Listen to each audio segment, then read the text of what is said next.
So the residents were facing flooding issues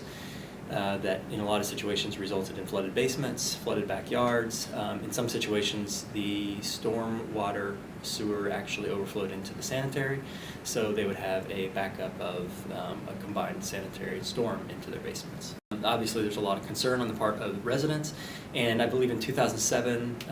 residents got together with the city,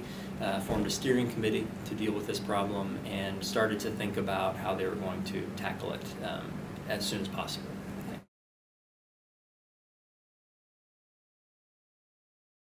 In the course of that collaboration, they realized that they had another asset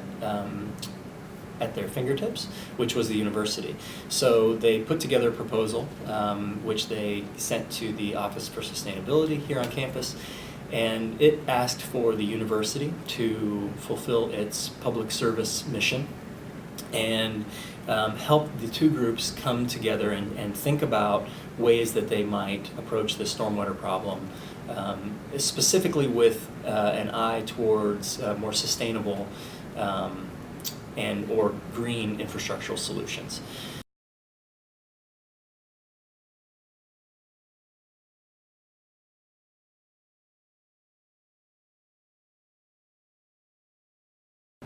The city and the steering committee were very interested in education and helping them through the university's ability to research and to tap into a lot of kind of diverse streams or flows of information to develop what they called innovative strategies. But the residents were interested in sustainable or more sustainable or alternative solutions. We were really focused on saying, okay, John Street is one of many communities in the Midwest or in the nation that are going to be dealing with similar problems, and how can we start to think in some ways a little bit more generically about this issue and help bring more sustainable solutions into the process for cities, and understand the hurdles that the city face, what the residents do and don't like about this kind of infrastructure, and what are some of the more ecological and sustainable potentials that might go along with them.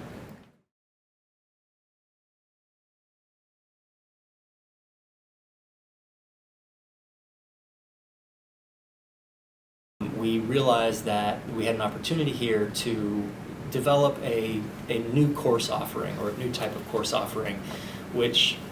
was multidisciplinary in its approach and would both serve the university mission to educate students in contemporary problems and give them the skills they need to deal with these problems in kind of real world situations, but also reach out to the community and provide them with a much greater understanding and capacity to deal with these problems from their perspective. We really pushed the students in all phases to communicate their research in a way that the residents could understand and benefit from and hopefully build on in the future. The public engagement process was really 3 big meetings, 2 of which were kind of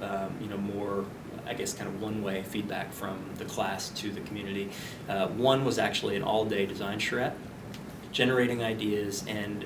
visualizing what some of these alternative strategies might look like. I think it's of great value to the students to interact with the residents in the way that we did throughout the course of the semester. They really were able to get inside the residents' heads to understand what their expectations were, what their fears were. That's an invaluable perspective to be gained for students, because they can actually start to build that into their own process as far as something with a little bit more empathy in thinking about the design solutions that they're going to actually create in the future. We're coming on to a year now of having started this process after we first saw the RFP, and as I look back through what the city and steering committee had hoped for us to achieve, we've really gotten through a lot of that list.